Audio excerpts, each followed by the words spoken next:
Come on, my dear friends, as we are continuing with the new series that is case studies. So let us let us first of all define what a case study is. So literally we can say that a case study is a detailed study of a specific subject such as a person, group, place, event, organization or phenomenon. Fine. Case studies are commonly used in social, educational, clinical and business research. Fine. But we focus more on the aspects, facts, issues, decisions taken, etc. etc. when the two parties, or we can say when two parties are opposing each other on some conflicts in the world of patents. Fine. So let us dig a little deeper by going into some specific cases. Fine? Okay.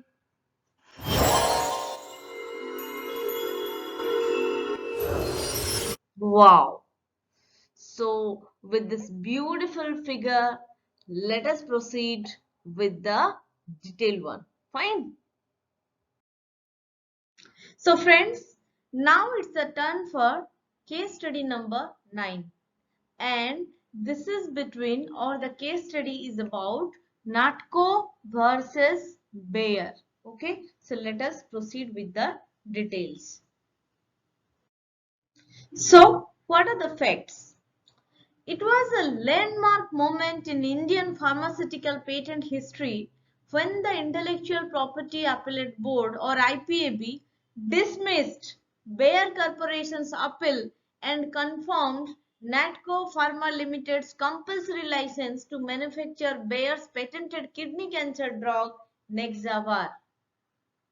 It was a landmark decision, friends. Okay, so this is about the kidney cancer drug, that is Nexavar.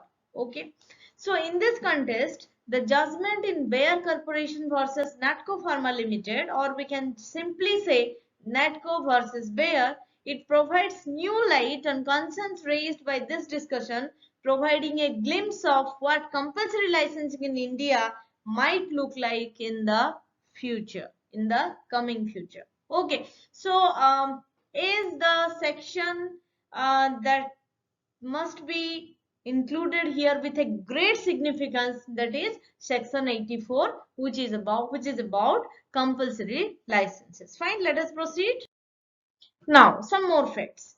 Even though the historic judgment addresses concerns in the specific facts of the case, but it fails to answer a number of important matters that will form the contours of India's compulsory licensing regime in the long run.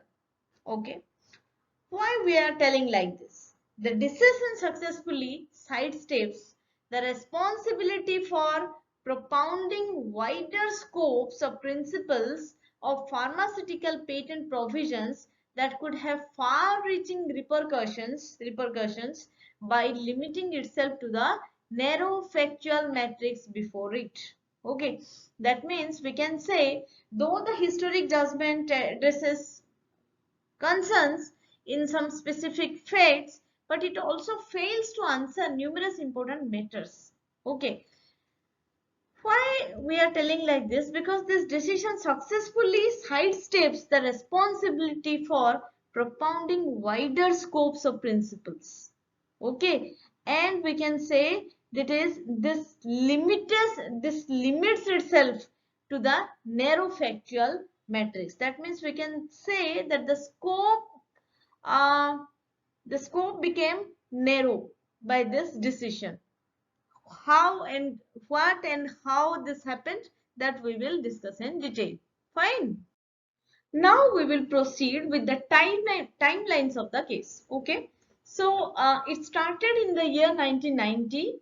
That is, Bayer Corporation invented a drug named sofranib tosylate. Okay. In the year 1999, Bayer had originally applied for the patent in the United States. In year 2000, Bayer filed a PCT international application, that is Patent Cooperation Treaty, that we know. And in year 2005, Bayer launched the drug with the brand name Nexavar. Fine. In year 2008, particularly dated 9th March, for Bayer, the patent was granted in India for the drug. Okay. Now, year 2010 comes. Cipla, another drug manufacturer, starts selling a generic version of Nexavar. Fine. Now, in the month of July, year 2011, Natco applied for a compulsory license to the controller of patents to manufacture and sell a generic version of Nexavar under section 84, subsection 1 of the Indian Patents Act 1970, amended in 2005. Okay. Now, year 2012, dated 9th March, first compulsory license granted in India permitting Natco to produce and sell a generic version of Nexavar. In year 2012, Bayer appealed against the controller's decision to the Intellectual Property Appellate Board in the Bombay High Court with the contention that the order weakens the international patent system and endangers research. So friends, if you keenly observe these timelines, this is not only a case between two parties. The case actually started with Bayer and Cipla, and Natco also entered into this arena. Okay, I think earlier we have also discussed about Bayer and Cipla. I guess we have discussed. Exactly what I can remember. Actually, we have discussed about Novartis versus Cipla. It's okay. It's okay. Recently, I could not remember it correctly, but it's okay. I'm just telling you the thing that in this total timelines, we have seen here not only the entrance of two parties, we have three parties here. First of all, the patent started with Bayer, then entered Cipla, okay, and then entered Natco. Fine. So, if we can analyze this with these timelines, Bayer first invented a drug and originally applied for the patent in the United States. Okay, and it also filed a PCT international application. Okay, then in the year 2008, the patent was granted in India for the drug. Okay, then in year 2010, that means after 2 years, Cipla, it is another drug manufacturer, it started selling a generic version of Nexavar. That was the patented drug. Okay. And now in the year 2011, Natco applied for a compulsory license to the controller of patents. Okay. So that's why this is said that this case is a landmark case, particularly for compulsory licensing. Okay. So let us proceed. What happens next? Now, first of all, we'll go to the background. Actually, in previous slide, we have discussed about all the timelines and we had a brief idea. Now, we will go into somewhat detail, and so we will start with the background. Okay, Bayer Corporation, an American subsidiary of a German multinational chemical and pharmaceutical company, Bayer AG, patented sorafenib. Okay, patented sorafenib for sorafenib, an active pharmaceutical ingredient used to treat liver and kidney cancer in India, with patent number IN215758. Okay, and Nexavar is the brand name for sorafenib, which is sold all over the world. Fine. Now, in the year 2008, the Indian generic company Cipla began producing and marketing sorafenib tablets with the brand name Soranib and the description sorafenib tablets 200 mg.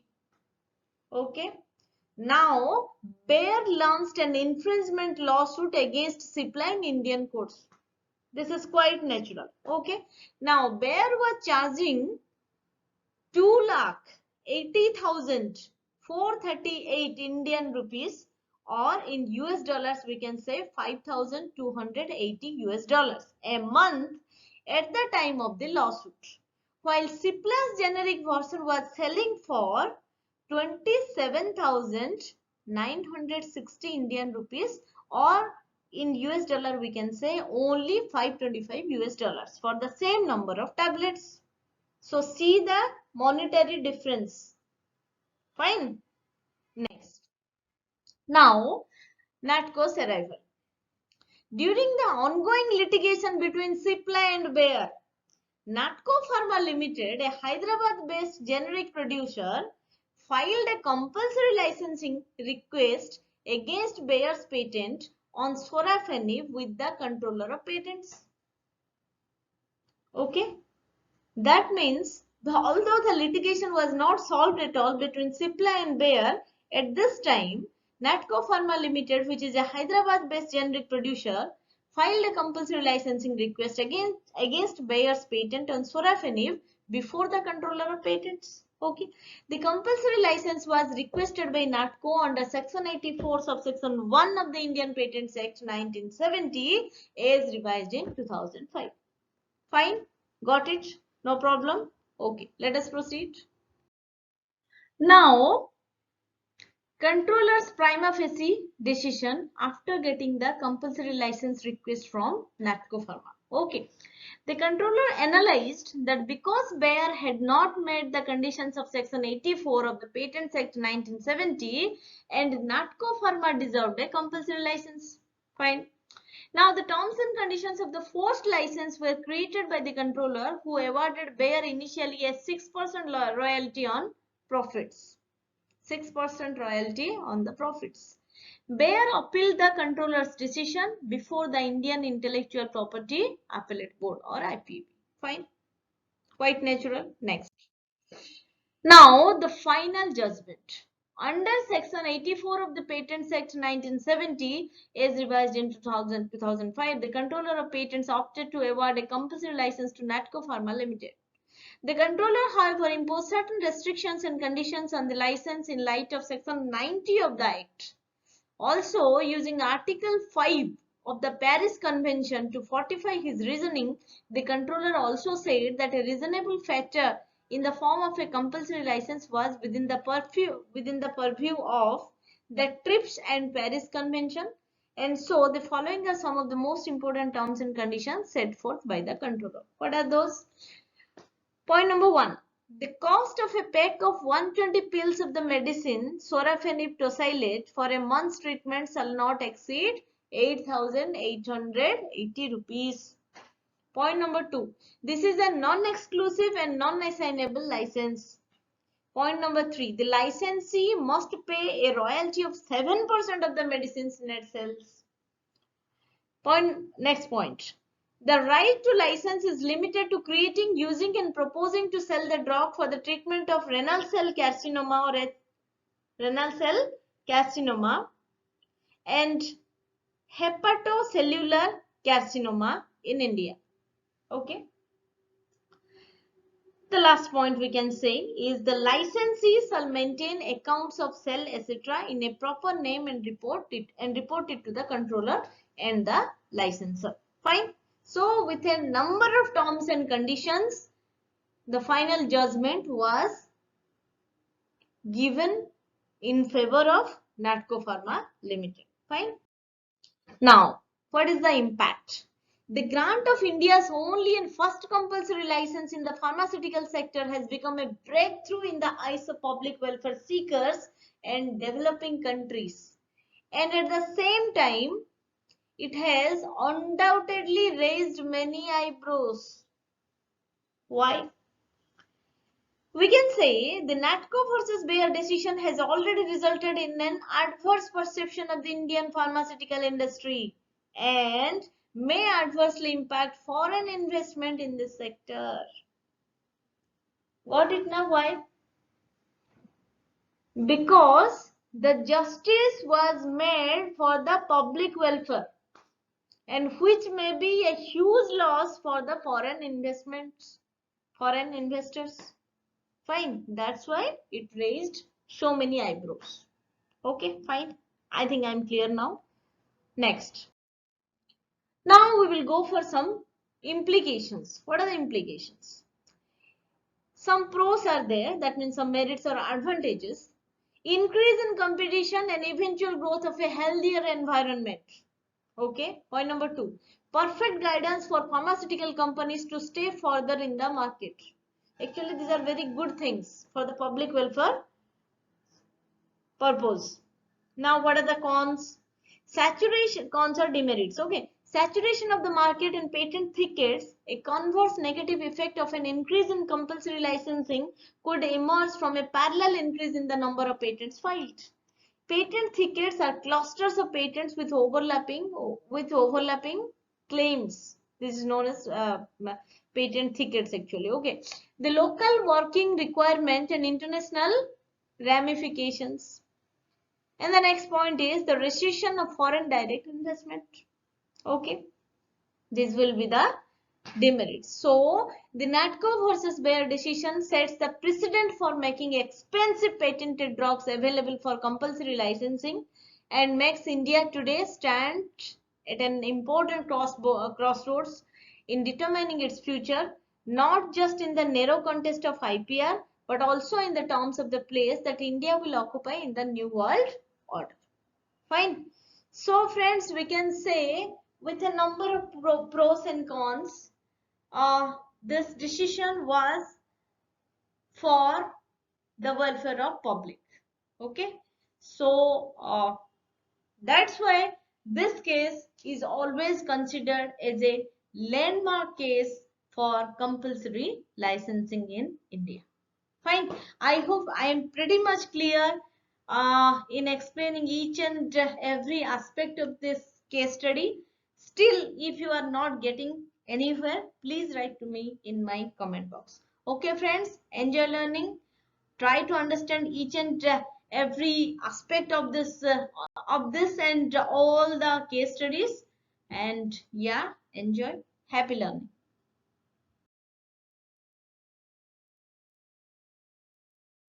So friends, enrich your brain cell with proper food and proper knowledge. So thank you all my dear friends for listening to me and watching my video. Please like, share and subscribe my channel. Please keep questioning. Please keep learning and keep enjoying. Thank you so much. God bless you. Jai Hind.